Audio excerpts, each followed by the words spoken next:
Welcome to the Slop Farm. Enjoy the video. You start by opening Facebook and navigating directly to your profile. This gets you to the photo controls fast. Tap your current profile picture, then choose View Profile Picture so you see the available actions. Once visible, press the Options or the three-dot menu. This exposes Remove, Make Temporary, and Update choices. You do this to access the Remove function immediately. No need to search other menus. Make sure you're the profile owner before proceeding, because only you can delete that image. Now, decide whether to remove or replace the picture. If you choose Remove Photo, tap it and confirm. Facebook will delete the image so your profile shows the default silhouette.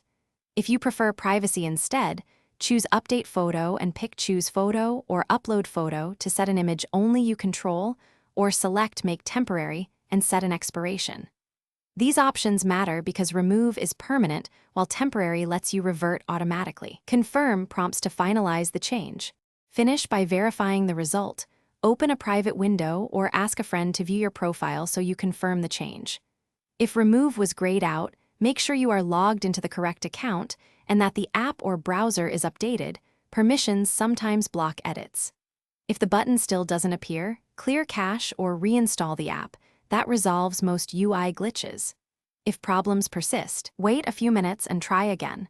Facebook can delay changes under rate limits or sync issues.